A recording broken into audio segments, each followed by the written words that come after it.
অনরাসন্দীপ জল খলনায়ক। কারণ আমার বাড়িতে সন্ত্রাস, আমাদের জানমালের হুমকি এবং আমাদের মাইরা ফেলার জন্য কোনো ব্যাপার না। তার জন্য আমাদের বাবা এ দুনিয়া থেকে চলে গেছে, তাও 40 বছর হয়ে গেছে, অথচ আজ পর্যন্ত আমাদের জমিগুলা আমাদের ভাই মনোয়ার হোসেন ডিপজল বুঝিয়ে দেয়নি। শুধু তাই নয়, আমাদেরকে মেরে ফেলার হুমকিও দিয়েছে ইতিমধ্যেই। ভিউয়ার্স, এভাবে যেন কান্না করতে করতে এই কথাগুলা বলছিলেন ডিপজলের বোনেরা।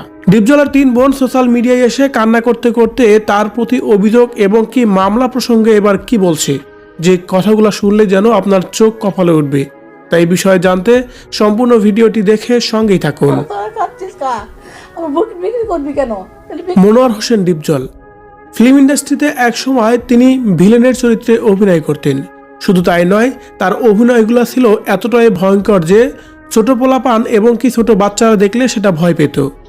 আর বাস্তব জীবনেও যেন তারই প্রমাণ পাওয়া গেল অবশেষে। তেমনটি বলছিলেন ডিপজলের বোনেরা। ডিপজলের 3 বোন কান্না করতে করতে ডিপজল সম্পর্কে অভিযোগ তুলে তারা বলতেছিলেন, মনোয়ার হোসেন ডিপজল আমাদের ভাই। আমরা ছিলাম 3 ভাই এবং কি 3 বোন, কিন্তু 3 ভাইয়ের মধ্যে বড় ভাই মারা গেছে, বাকি 2 ভাই এখনও বেঁচে আছে। কিন্তু মনোয়ার হোসেন ডিপজল এবং কি তারা সবাই মিলে আমাদের সকল প্রকার সম্পত্তি তারা ভোগ করে খাচ্ছে। পৈতৃক সম্পত্তির আমাদের কোনো ভাগ দেয়নি। তারপরও আমাদেরকে এখন পর্যন্ত সম্পত্তি বুঝিয়ে না দিয়ে গোপনে মনোয়ার হোসেন ডিপজল সব সম্পত্তি যেন বেঁচে দিচ্ছে, যার কারণে আমরা শেষ পর্যায়ে এসে মিডিয়াতে আসতে বাধ্য হয়েছি। এতগুলা বছর আমরা অনেকবার বলেছি এবং কি সেও আমাদের সাথে বসার জন্য বলেছিল, কিন্তু তা না করে সে গোপনে আমাদের সব পৈতৃক সম্পত্তিগুলোকে বিক্রি করে দিচ্ছে বাকি ভাইদের সাথে মিলে। তাই তো আমরা নিরুপায় হয়ে এখন সংবাদ মাধ্যমে এসেছি। তার কারণ মনোয়ার হোসেন ডিপজল তাদের কাছে আমাদের পৈতৃক সম্পত্তি চাইতে গেলে তারা আমাদেরকে ভয় দেখায়।